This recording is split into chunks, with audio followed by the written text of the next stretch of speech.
श्री एकनाथ ठाकूर, श्री गिरीश कुबेर, इथे उपस्थित सर्व शिक्षण तज्ञ आणि मित्र हो, इथे आपल्यासमोर बोलायचं म्हणजे मला खरं म्हणजे फार मोठं दडपण आलेलं आहे. कारण मी कुठल्याही अर्थाने शिक्षण तज्ञ नाही किंवा शिक्षण क्षेत्रामध्ये आपल्या सर्वांपेक्षा कमीत कमी वेळ घालवलेला असा मी एक काय म्हणतात त्याला नॉन कनेक्टेड माणूस आहे. आणि त्यामुळे या विषयाकडे मी कसा वळलो याच्यावर मी सुरुवातीला थोडं विवेचन करू इच्छितो आणि मग त्याच्या पुढे मी जाईन.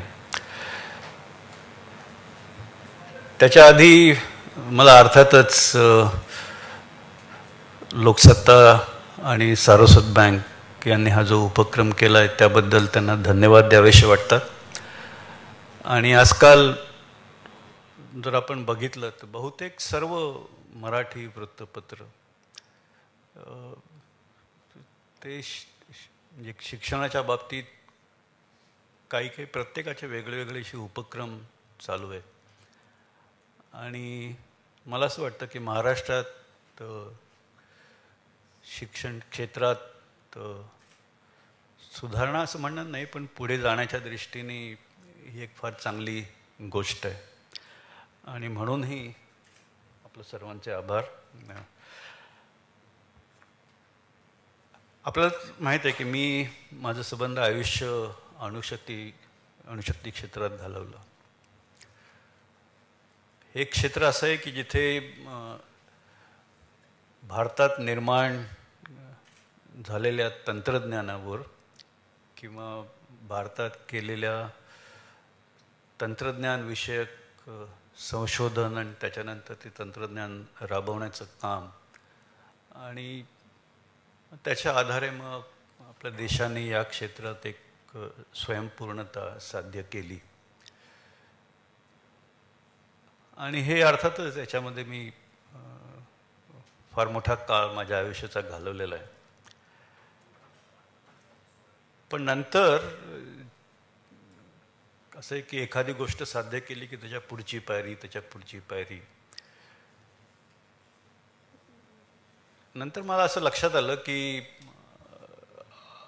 आपल्या ज्या वाटा आहेत भारतामध्ये अणुशक्ती कार्यक्रम राबवण्याच्या आणि इतर देशात अणुशक्ती कार्यक्रम राबवण्याच्या, त्याच्यामध्ये कुठेतरी फरक होत चालला आहे आणि ते होणं आवश्यकही आहे. म्हणजे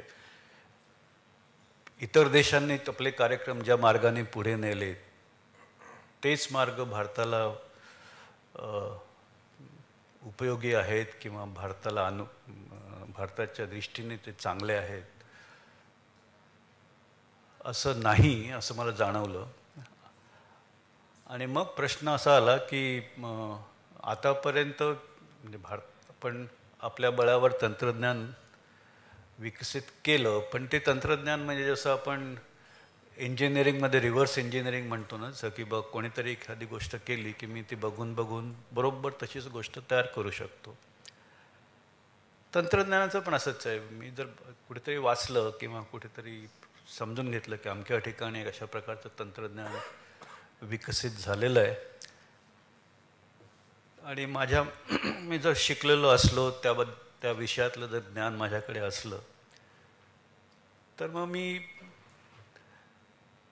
त्याचा एक आराखडा तयार करू शकतो की मी असं हे या पद्धतीने काम करत पुढे गेलो तर मी ते तंत्रज्ञान अवगत करू शकतो. आणि तेच आपण केलं. ॲटॉमिक एनर्जीमध्ये झालं, स्पेस टेक्नॉलॉजीमध्ये झालं, डिफेन्समध्ये झालं आणि जिथे जिथे गरज होती तिथे हे साध्य झालं. आणि अर्थातच त्याचा मला स्वतःला अभिमान आहे, बऱ्याचशा देशवासियांना अभिमान आहे.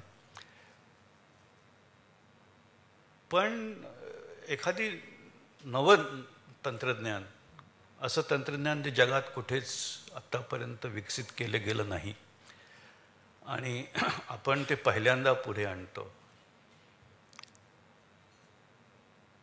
किंवा असं धरून चाला की बा आपण आपल्या देशाच्या गरजांनुरूप आपल्याला एक ठराविक गोष्ट साध्य करण्यासाठी म्हणून आपल्याला तंत्रज्ञान हवं आणि ते आपण ज्याला आपण म्हणतो फर्स्ट प्रिन्सिपल्सपासून, सायंटिफिक रिसर्चपासून नवीन तंत्रज्ञान विकसित करण्यापर्यंत आपली तयारी आहे का आपल्या देशामध्ये. आणि अर्थातच माझी ही मनातली चर्चा केवळ अणुशक्तीबाबत अशी लिमिटेड होती, पण माझ्या लक्षात आलं की एवढी क्षमता असून आणि ॲटॉमिक एनर्जी डिपार्टमेंटमध्ये टेक्नॉलॉजी डेव्हलपमेंटची क्षमता मला वाटतं देशातल्या बऱ्याच क्षेत्रापेक्षा कितीतरी जास्त आहे. पण तरीसुद्धा माझ्या लक्षात आलं की जर एखादी नवीन गोष्ट करायची झाली की ज्याचा टेक्नॉलॉजी विषयक पाया अजून घातला गेला नाही कुठेच जगामध्ये, आणि ज्या विषयाचं नवीन संशोधन आत्ता पुढे आलेलं आहे, तर त्याचं रूपांतर नवीन तंत्रज्ञानात करता येईल का आपल्याला. तेव्हा माझं लक्षात आलं की आपल्या इथे या प्रकारची क्षमता जवळपास नाही आहे. हे जेव्हा आणखीन मग कशी का नाही आहे, आणि उदाहरणाचं द्यायचं झालं तर तेव्हा विशेषतः म्हणजे आपण मी बहुतेक ऊर्जा क्षेत्रात काम करत असल्यामुळे तेव्हा भारताने इंटरनॅशनल थर्मोन्यूक्लिअर एक्सपेरिमेंटल रिॲक्टर या आंतरराष्ट्रीय प्रकल्पामध्ये सहभागी व्हायचं ठरवलं होतं, आणि अर्थातच आपण तिथे सहभागी होऊ शकलो कारण आपल्या इथे त्या बाबतीत तेवढी तयारी झाली होती आपली. त्याच्यामध्ये नॉर्मल ऊर्जा याच्यामध्ये आपण टर्बाईन किंवा स्टीम जनरेटर किंवा कंबशन असले विषय हाताळतो, किंवा वीज निर्मितीच्या क्षेत्रात जर म्हणायचं झालं तर फॅराडेज लॉ आणि त्याच्यापासून पुढे सगळं वीज निर्मितीचं तंत्रज्ञान. पण जेव्हा फ्युशन रिॲक्टरचा प्रश्न येतो तेव्हा अर्थातच वेगळेच विषय पुढे येतात. क्रायोजेनिक्स, अतिशय कमी तापमान, जवळपास अब्सोल्यूट झिरोच्या जवळपास असलेल्या तापमानावर काम करणारी संयंत्र बनवणं, vacuum technology, electromagnetics, high power electronics, आणि अर्थातच जेव्हा भारताने या प्रयोगात सहभागी व्हायचं ठरवलं तेव्हा अशी हमी घेतली होती आपण की त्या आयटर प्रोजेक्टसाठी म्हणून आपण भारतामध्ये 2,500 कोटी रुपयाची इतक्या किमतीची उपकरणं या नवीन तंत्रज्ञानाच्या क्षेत्रात भारतातल्या उद्योगांमध्ये निर्माण करून आपण तिथे पोचवू. हे आपलं भारताचं ज्याला आपण म्हणतो इन काइंड कॉन्ट्रीब्युशन असेल ते. अर्थात ते कसं करायची त्याची मी तयारी केली होती, पण तेव्हा मला हे प्रकर्षाने जाणवलं की आजचे जर आपले युनिव्हर्सिटीतनं बाहेर पडणारे वैज्ञानिक MSc फिजिक्स किंवा MSc केमिस्ट्री, त्यांना जर विचारलं की एक ॲक्सिलरेटर कसा काम करतो किंवा मॅग्नेटिक बॉटल कशी काम करते, तर त्याचं वैज्ञानिक प्रिन्सिपल ते नक्कीच समजावून सांगतील, कारण तेवढं त्यांना ते ज्ञात असतं. प्रयोगशाळेमध्ये एखादं उपकरण बनवून प्रयोग पण करून दाखवतील. पण त्यांना जर सांगितलं की मला एक मोठं संयंत्र याच्यावर आधारलेलं ज्याची किंमत 1000 कोटी असेल हे बनवून द्याल का? अशक्य गोष्ट आहे. आपल्या इंजिनिअरिंग कॉलेजमधनं बाहेर पडणारे इंजिनियर्स त्यांना म्हटलं की तुम्ही या प्रकारची संयंत्र इंजिनियर करू शकाल का? आणि त्यांचं उत्तर असेल आम्ही हे शिकलोच नाही, आम्हाला हे विषयच ज्ञात नाही, तर त्याचं इंजिनिअरिंग कसं करणार?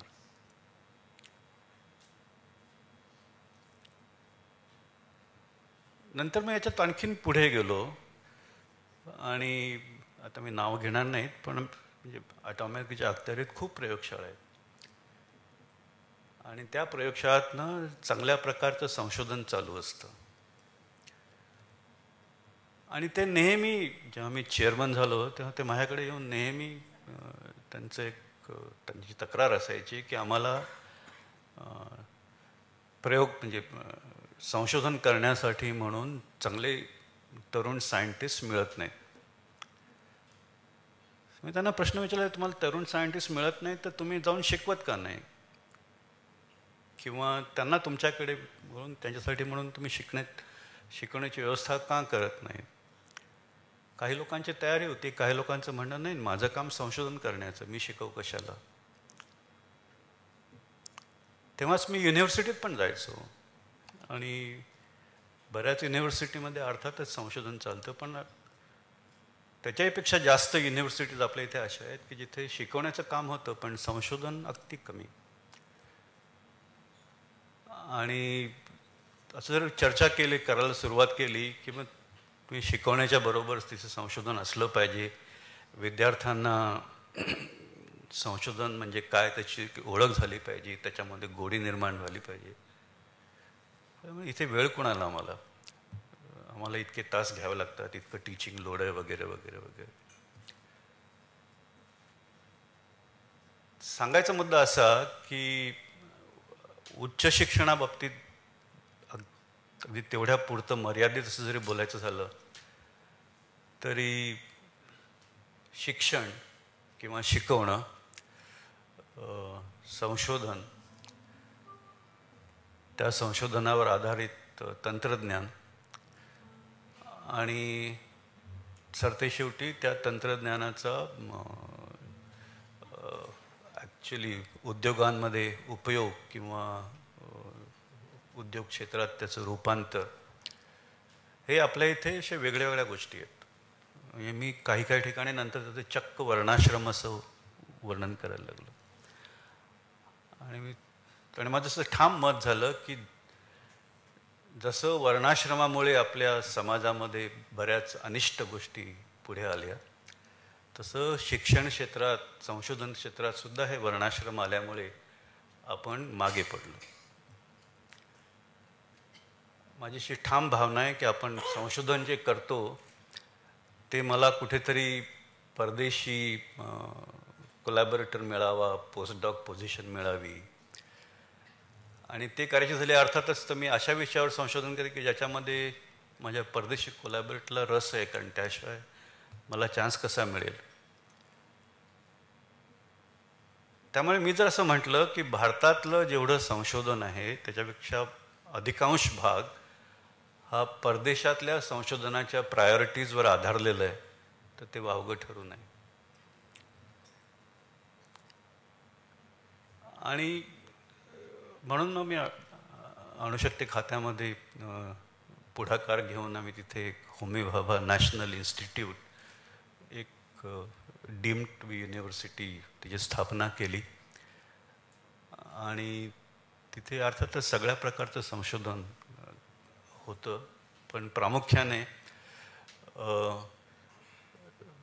बेसिक रिसर्च आणि त्याचं टेक्नॉलॉजीत रूपांतर याच्या मधला जो भाग आहे त्या विषयावर संशोधनाला मी जास्त प्राधान्य देतो. आणि परिस्थिती अशी आहे की असं संशोधन करण्यासाठी म्हणून आपल्याला जे गाईड्स लागतात ते गाईड्स मिळणं सुद्धा कठीण आहे. असा एक गाईड की जो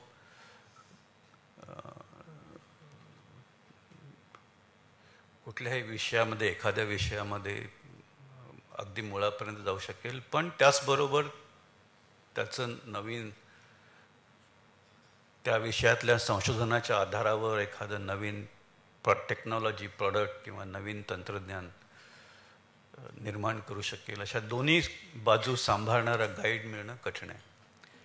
आणि म्हणून इथे त्या विद्यार्थ्यांना सुरुवातीला तरी 2 गाईड्सच्या हातातले काम करणं भाग पडतं आणि ही मोठी कठीण गोष्ट आहे. म्हणजे पण अशी अपेक्षा आहे की कालांतराने असले गाईड्स, असली नवीन पिढी जी तयार होईल ती हे जे ट्रान्सलेशन आहे, research to technology product translation, ते हाताळू शकतील आणि मग एक नवीन क्षमता आपण निर्माण करू शकू. आणि खरं सांगायचं तर माझा शिक्षण क्षेत्राशी संबंध जो आहे तो इथून सुरू झाला. कारण मला असं वाटलं तेव्हा, आणि अजूनही वाटतं, की आपल्या इथे काहीतरी फंडामेंटली कुठेतरी काहीतरी कमी आहे, काहीतरी चुकतं आहे आणि ते आपण पूर्ण करायला हवं. नंतर मग मी जेव्हा आणि पुढे गेलो तेव्हा त्याचं लक्षात आलं की BRCमध्ये सम ट्रेनिंग स्कूल आहे. ट्रेनिंग स्कूलमध्ये आम्ही पुष्कळ दरवर्षी जवळपास 150-200 नवीन सायंटिस्ट, इंजिनियर्स भरती होतात, शिकतात. पण त्यांना जर सांगितलं की आपल्याला एखादा असा प्रयोग करायचा आहे आणि त्या प्रयोगासाठी एखादं उपकरण तयार करायचं आहे आणि ते उपकरण खाली वर्कशॉप आहे, तू जा आणि करून घे, तर ते वर्कशॉपमध्ये एखादी गोष्ट करून घेण्यासाठी म्हणून वर्कशॉपच्या लोकांना आपल्याला माहिती द्यायला, काहीतरी ड्रॉइंग द्यायला लागेल, काहीतरी इंजिनिअरिंग इन्फॉर्मेशन द्यायला लागेल.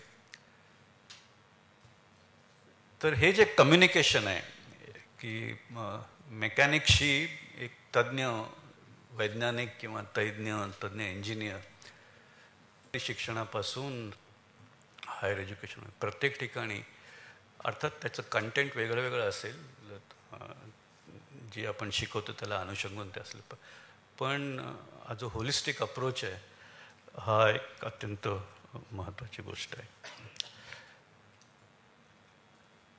दुसरं, हे अर्थातच आधीपासून चालत राहणारी गोष्टी आणि मला वाटतं येणाऱ्या वर्षात सुद्धा हे तेवढंच सत्य राहणार आहे. पण आज आपण एका ट्रान्झिशन स्टेटवर आहोत, स्थित्यंतराच्या स्थितीत आहोत. आणि ते म्हणजे ज्याला आपण म्हणतो नॉलेज इकॉनॉमी.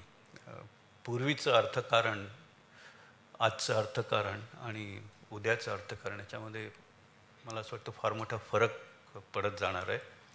आणि याचं कारण म्हणजे सगळं ज्ञान हे अर्थकारणाचं असं फार मोठा आधार या पुढच्या काळात सध्या ऑलरेडी होऊ घातलेला आहे, पण या पुढच्या काळात होत जाणार आहे. आणि त्या दृष्टीने आपल्या शिक्षण पद्धतीची नवीन प्रकारे तयारी करणं हेही तितकंच महत्त्वाचं आहे. मग याच्यात अनेक पैलू आहेत आणि माझी खात्री इथे बरेच शिक्षण तज्ज्ञ उपस्थित आहेत. पण पूर्वी आपण असं म्हणायचो की कुठलंही शिक्षण घेतल्यानंतर उपजीविकेचं साधन म्हणून त्या शिक्षणाकडे आपण बघायचो.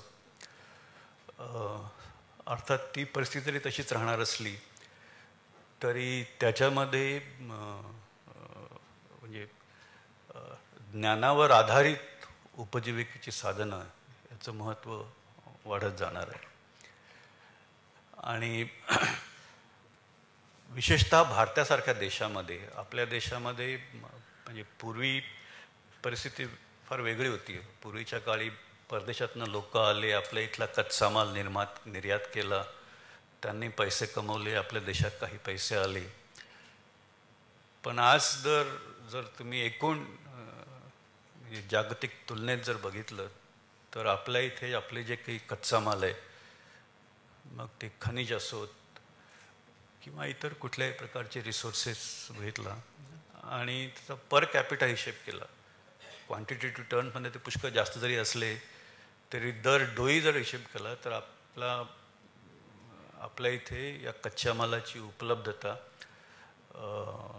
जगाच्या इतर देशांच्या तुलनेत अत्यंत कमी अशी आहे. आणि ती सर्वच बाबतीत आहेत. ऊर्जेच्या बाबतीत तर आहेत, इतर मिनरल्सच्या बाबतीत आहे. आणि आपल्याला जर जगाच्या अर्थकारणात टिकून राहायचं असेल तर अर्थातच आपल्या इथे मानव संपत्ती चांगली आहे, खूप आहेत, तरुण मंडळी खूप आहेत. आणि मला असं वाटतं की ज्ञानाच्या आधारावर आपण जागतिक अर्थकारणात पुढे जाऊ शकतो. आणि ते जर व्हायचं असेल तर शिक्षण पद्धतीकडे आपण नव्यानं बघितलं पाहिजे आणि एकूणच आपल्या सर्व देशवासियांची त्या दृष्टीने तयारी करायला पाहिजे.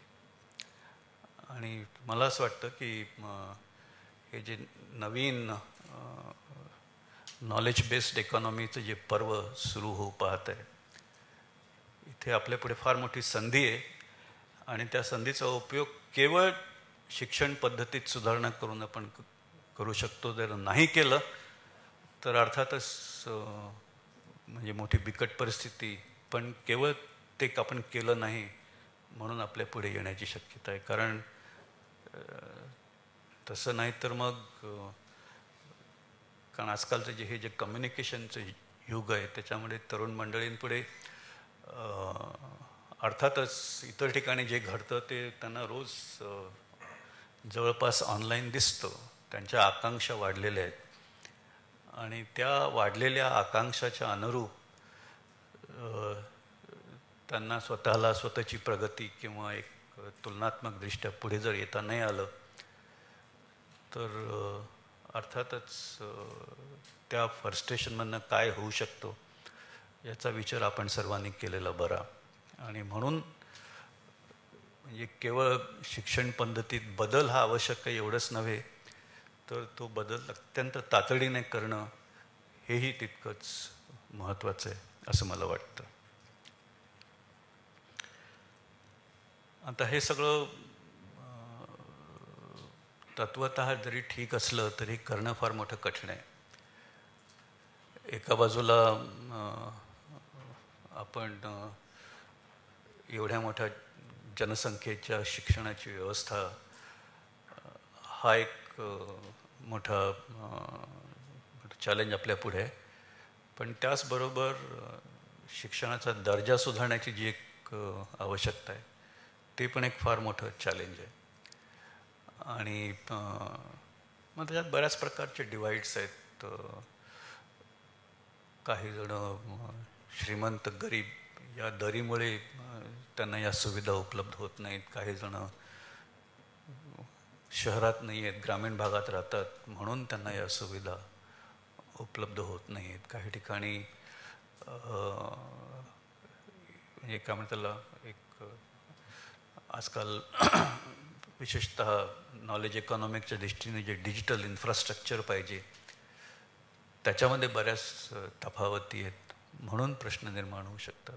आणि हे सगळं जर साध्य करायचं झालं तर मला वाटतं शिक्षणाच्या दृष्टीने त्याच्यामध्ये तंत्रज्ञानाचा कसा उपयोग करता येईल. आणि अर्थातच तंत्रज्ञानाचा उपयोग करायचा म्हणजे त्याच्यामध्ये मग शिक्षक आणि विद्यार्थी यांच्यातलं जे एक रिलेशन असतं त्याचा या तंत्रज्ञानामुळे त्याच्यावर काय परिणाम होईल हा पण विचार आपण करायला हवा. आणि हे पूर्णतः नवीन असं दालन आपल्या समोर आहे आणि त्याचा शिक्षण क्षेत्रात कसा उपयोग करायचा, त्याच्यात शिक्षण क्षेत्रात नवीन आव्हानं काय आहेत याची सर्वांची चर्चा होणं अत्यंत आवश्यक आहे. पण एक म्हणजे आपण जेव्हा म्हणतो की शिक्षणाला लागणारा खर्च, मला असं वाटतं की नवीन तंत्रज्ञानामध्ये शिक्षणाची व्यवस्था कमी खर्चात अधिकाधिक लोकांपर्यंत पोचवण्याची क्षमता आहे आणि त्या दृष्टीने आपण तयारी करायला हवी. ती कशी? आपण ऐकलं असेल की आजकाल लो कॉस्ट टॅबलेट्स आकाश 2 म्हणजे इंजिनिअरिंग एज्युकेशनसाठी म्हणून आता नवीन आणि सध्या साधारणपणे 2,000-2,500 रुपयापर्यंत एक टॅबलेट मिळण्याची सहज सोय झालेली आहे. आणि मला वाटतं आणखीन 1.5 किंवा 2 वर्षामध्ये त्याची किंमत आणखीन कमी येईल. 1,500 रुपयापर्यंत कमी आली तरी मला आश्चर्य वाटणार नाही. सध्या आपण 3G 4G च्या गोष्टी करतो. आपल्या स्मार्टफोन्समध्ये तसल्या सोयी ऑलरेडी आहेत. शहरांमध्ये मोबाईल नेटवर्कची सोय आहे, ग्रामीण भागात पण आहे. बऱ्याच ठिकाणी म्हणतो आपण सिग्नल मिळत नाही वगैरे, पण 1 किंवा 2 वर्षात किंवा 3 वर्षात मला वाटतं मोबाईल टॉवर्स किंवा ज्याला आपण म्हणतो की ब्रॉडबँड वायरलेस कम्युनिकेशन वायफाय, एक 20 किलोमीटर 25 किलोमीटर अशी रेंज असणारी सुविधा जर करू शकलो आपण, तर हे संबंध ग्रामीण भागामध्ये असल्या 2G 3G 4G सहजपणे पोचता येण्यासारखी आहे. आणि मग आपण जे काही आपण आपल्या घरी मुंबईसारख्या ठिकाणी किंवा पुण्यासारख्या ठिकाणी ज्या सुविधा आपल्याला उपलब्ध आहेत त्या आपण संबंध महाराष्ट्रभर किंवा देशभर पोचवू शकतो. ऑलरेडी नॅशनल नॉलेज नेटवर्कमुळे ब्रॉडबँडची सुविधा बहुतेक युनिव्हर्सिटीजमध्ये पोचवण्याची व्यवस्था होत आलेली आहे किंवा लवकरच ती पूर्ण होईल. आता विचार करा की एका टॅबलेटमध्ये तुम्ही म्हणजे अगदी त्या टॅबलेटमुळे कंटेंट नवीन प्रकारे विद्यार्थ्यांपर्यंत पोचवण्याची व्यवस्था होणार आहे. त्याच्यामध्ये नवीन प्रकारचं ॲनिमेशन करू शकतो. एखादी संकल्पना समजावण्यासाठी म्हणून केवळ पुस्तकात लिहिलेलं टेक्स्ट किंवा त्याच्याबरोबर असणारी जी चित्र एवढ्यापुरतं मर्यादित न राहता ते कंटेंट विद्यार्थ्यांपर्यंत पोचवण्यासाठी कितीतरी अधिक चांगल्या गोष्टी आपण करू शकतो. पण त्याहीपेक्षा महत्त्व की त्या टॅबलेटमध्ये 4, 5, 6 वर्ष किंवा त्याहीपेक्षा जास्त लागणारी सगळी पाठ्यपुस्तकं तुम्ही त्या टॅबलेटमध्ये स्टोअर करू शकता. याचाच अर्थ असा झाला की 1,000-1,500 रुपयामध्ये कितीतरी वर्षांची पाठ्यपुस्तकं त्या विद्यार्थ्याकडे आपण पोचवू शकतो. आणि मला वाटतं हे डिजिटल कंटेंट सगळ्यांना फुकट पोचवणं सहज शक्य आहे. आणि अर्थातच याला लागणारा खर्च आज आपण पाठ्यपुस्तकांवर जितका खर्च करतो त्याच्यापेक्षा कितीतरी कमी असेल. याचा दुसरा महत्त्वाचा फायदा म्हणजे एकदा असं झालं की अर्थातच आणि या गोष्टी लहान मुलं अधिक लवकर शिकतील. मला वाटतं शिक्षकांपेक्षा ती मुलं अधिक लवकर हे तंत्रज्ञान आत्मसात करतील. आणि एकदा हे झालं त्याचबरोबर त्यांना जर आपण अशी विशेष कंटेंट उपलब्ध करून देता, म्हणजे उदाहरणच द्यायचं झालं तर आता मराठीमध्ये विकिपीडिया उपलब्ध होऊ पाहत आहे. किंवा समजा महाराष्ट्रभर सगळी शिक्षक मंडळी एकत्र आली आणि त्यांनी एक असं कंटेंट तयार करायचं ठरवलं, तर केवळ पाठ्यपुस्तकाच्या पलीकडे कितीतरी कंटेंट आपण मुलांना उपलब्ध करून देऊ शकतो. आणि तसं जर झालं तर वर्गामध्ये शिक्षकाचा रोल तर अर्थात अबाधित राहणार आहे, पण त्याच्यापेक्षा जास्त मेंटरचा रोल त्यात निर्माण होईल. एक विद्यार्थी आणि शिक्षक यांच्यामधली जी चर्चा आहे त्याला एक वेगळं स्वरूप त्यात पुढे येईल. आणि एकदा तसं झालं तर मला असं वाटतं की शिक्षकांना, बऱ्याच वेळेला आपण असं एक म्हणत चालतो की नाही, शिक्षणाचा दर्जा खराब आहे कारण आपले शिक्षक नीट शिकवत नाहीत. तर त्याला अनेक कारणं आहेत आणि त्या कारणात मी जाऊ इच्छित नाही. पण हे आपोआप एक जी गोडी निर्माण होते, अरे माझा विद्यार्थी मला शिकवतो, तो मला शिकवतो म्हणजे मला समजलं पाहिजे. किंवा एखादी गोष्ट वर्गात एका प्रकारे शिकवली, प्रत्येकाकडे टॅबलेट असल्याने प्रत्येकजण म्हणेल की नाही हे तुम्ही असं म्हणाला पण याच्यामध्ये बघा हे असं असं लिहिलं आहे. तर कोणाची इच्छा असो किंवा नसो, ती चर्चा तिथे वर्गामध्ये आपोआप सुरू होईल. आणि ती एकदा सुरू झाली की मला वाटतं सगळंच त्याचा विद्यार्थ्यांना फायदा होईल, शिक्षकांना फायदा होईल आणि एकूण शिक्षणाचा दर्जा सुधारण्यात त्याचा आपोआप मदत मिळू शकेल. अर्थात त्यासाठी आपण एक कंटेंट निर्माण कसं करायचं, कंटेंट अधिक आकर्षक कसं करायचं, यासाठी खूप मोठे प्रयत्न करायला लागतील. सगळ्यात मोठं काम खरं म्हणजे ते असणार आहे. टेक्नॉलॉजी काही फारशी कठीण गोष्ट आहे असं मला वाटत नाही. पण हे जर साध्य झालं तर मला असं वाटतं की एकूण शिक्षणाचा किंवा एज्युकेशन डिलिव्हरीचा मोड जो आहे त्याच्यामध्ये फार मोठं स्थित्यंतर घडू शकतं. त्याच्यामध्ये आपण पूर्वी असं होतं की एका वर्गात 50-50, 60-60 मुलं असतात, मग शिकवायचं कसं. आजकाल कॉम्प्रेहेन्सिव्ह कंटिन्युअस इव्हॅल्युएशन ची पण एक समस्या आपल्या पुढे आहे. मला असं वाटतं या सगळ्या गोष्टी असल्या प्रकारचं नवीन तंत्रज्ञान अवलंबल्यामुळे सहज शक्य होईल किंवा साध्य होईल असं म्हणणार नाही, पण बरंचसं सोपं मात्र नक्की होईल.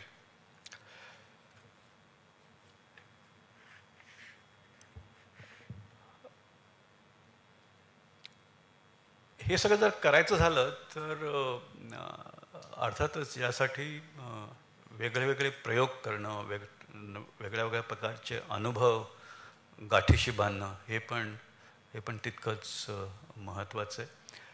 आणि जे आपण म्हणतो की एज्युकेशन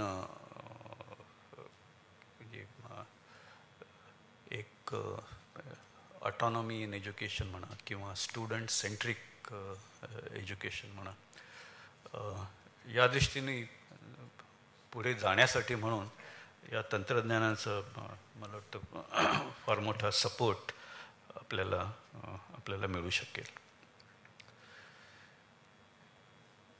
शेवटला एक आणखीन मुद्दा मी आपल्यापुढे मांडू इच्छितो आणि मग माझं वेळ इथे संपवणार आहे, कारण बोलण्यासाठी खूप गोष्टी आहेत. हा विषयच फार मोठा, एवढा मोठा आहे. पण शेवटचा मुद्दा म्हणजे की आपण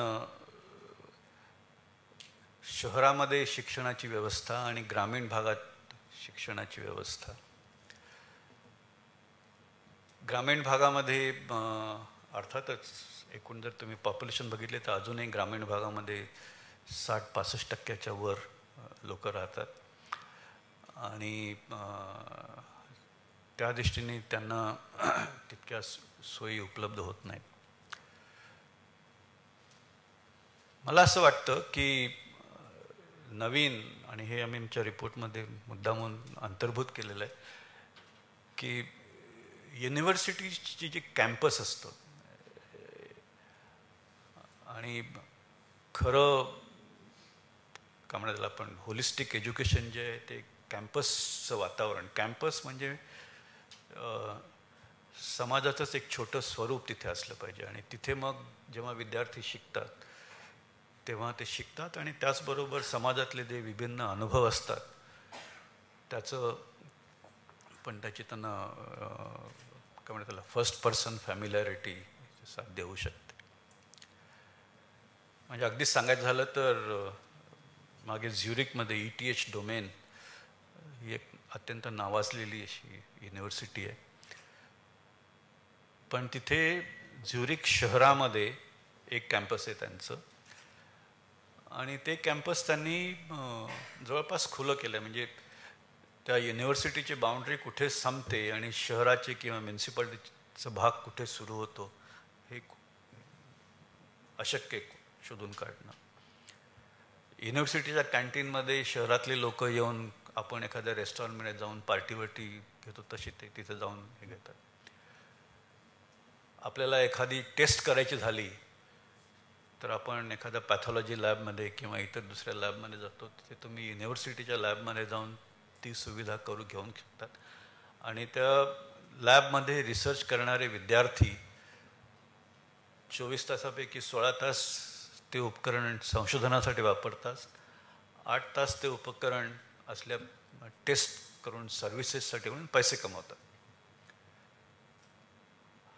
आणि अर्थातच त्या विद्यार्थ्यांना त्यांचं अर्थार्जन व्हावं, त्यांना थोडीशी सपोर्ट मिळावा हा त्यातला उद्देश जरी असला तरी त्या लोकांचं म्हणणं असतं त्याच्यापेक्षा मोठा उद्देश म्हणजे त्यांना एक त्याला आपण जीवनानुभव म्हणतो तो अनुभव मिळण्याच्या दृष्टीने त्या युनिव्हर्सिटीच्या लोकांना या गोष्टीचं फार मोठं महत्त्व वाटतं. त्यांनी मुद्दाम बाय डिझाईन युनिव्हर्सिटी आणि आसपासची सोसायटी याच्यामधल्या भिंती सगळ्या तोडून टाकल्या.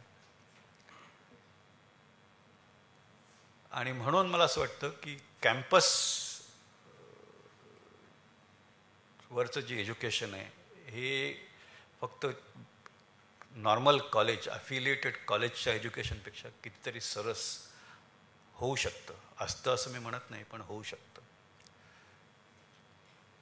आता कल्पना करा की ही कॅम्पसेस आपण जर आता आपल्याला एज्युकेशनचा विस्तार वाढवायचा आहे, नवीन युनिव्हर्सिटीज निर्माण करायच्या आहेत, तर मुंबई पुण्यासारख्या शहरामध्ये किंवा असली कॅम्पसेस निर्माण करण्यापेक्षा करावी तिथे नाही असं नाही, पण प्राधान्याने जर असली कॅम्पसेस ग्रामीण भागात निर्माण केली आणि ग्रामीण भागात ती कॅम्पसेस निर्माण करताना तिथे सोयी मात्र अत्यंत आधुनिक अशा, अमेरिकेतनं एखादा वैज्ञानिक एखादा पोस्टडॉक त्याने असं ठरवलं की नाही आता मी भारतात परत जातो आणि त्याला कुठे जावं, तर अर्थातच त्यांची पहिली प्रायोरिटी असणार जिथे त्यांना चांगल्या प्रकारचं संशोधन करायला मिळेल अशी जागा. त्यांची दुसरी प्राथमिकता असेल की म्हणजे त्याला स्पाऊससाठी एम्प्लॉयमेंट, पुरुष असेल तर त्याच्या पत्नीला, स्त्री असेल तर तिच्या नवऱ्याला पण तिथे नोकरी मिळण्याची सोय असणं आवश्यक आहे. मग त्यांच्या मुलांना शिक्षणाची सोय किंवा इतर अनेक आधुनिक सुविधा या सगळ्यांची जर सोय तुम्ही केली मग ते कॅम्पस शहरात असो किंवा गावात असो, कारण आजकाल जर दळणवळणाच्या सुविधा चांगल्या असल्या तर एखाद्या खेड्यातनं 1.5-2 तासात तुम्ही शहरात पोहोचू शकता किंवा कमीत कमी अशा ठिकाणी तरी कॅम्पस न्यावीत ग्रामीण भागात. दुसरं माझं म्हणणं असं आहे की अशा कॅम्पसच्या भोवताली आसपास राहणारे जे लोक आहेत त्यांना नवीन तंत्रज्ञानाची ओळख व्हावी किंवा नवीन तंत्रज्ञानाच्या आधारे त्यांची उपजीविका कशी वाढू शकते असल्या डेमॉन्स्ट्रेशनची व्यवस्था व्हावी. आणि अशी जर एक 15-20 सेंटर्स या ग्रामीण भागातल्या कॅम्पसच्या भोवताली झाली आणि तिथे काम करणारी मंडळी जिथे अर्थातच स्किल्स हा अधिक महत्त्वाचा भाग असेल. आणि युनिव्हर्सिटीच्या कॅम्पसमध्ये काम करणारी मंडळी, त्या टेक्नॉलॉजी डेमॉन्स्ट्रेशन सेंटरमधल्या मंडळींच्या ज्या काही समस्या असतील त्या युनिव्हर्सिटीच्या लोकांनी त्यांचं समाधान करावं. पण त्याहीपेक्षा त्यांच्या ज्या समस्या आहेत त्या समस्या युनिव्हर्सिटीच्या मंडळींच्या संशोधनाचा विषय व्हावा. संशोधनाची दिशा त्याला अनुषंगून जर असली, आणि मला म्हणजे ठाम समजूत आहे की असले विषय निवडल्यामुळे संशोधनाचा दर्जा कमी न होण्यापेक्षा वाढवेल, अधिक उंच होईल.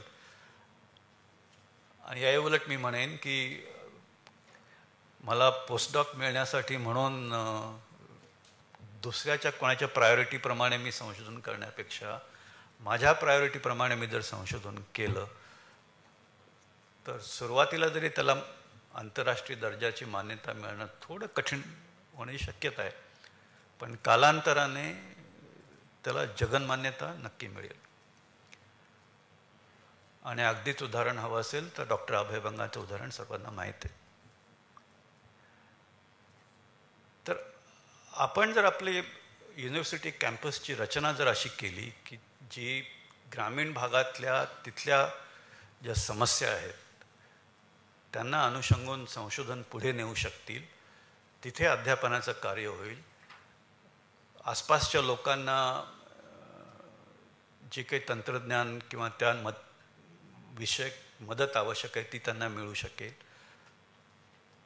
आणि अर्थातच या अनुषंगाने त्या आसपासच्या परिसराचा विकास हा ते युनिव्हर्सिटी कॅम्पस तिथे असल्यामुळे होऊ शकेल.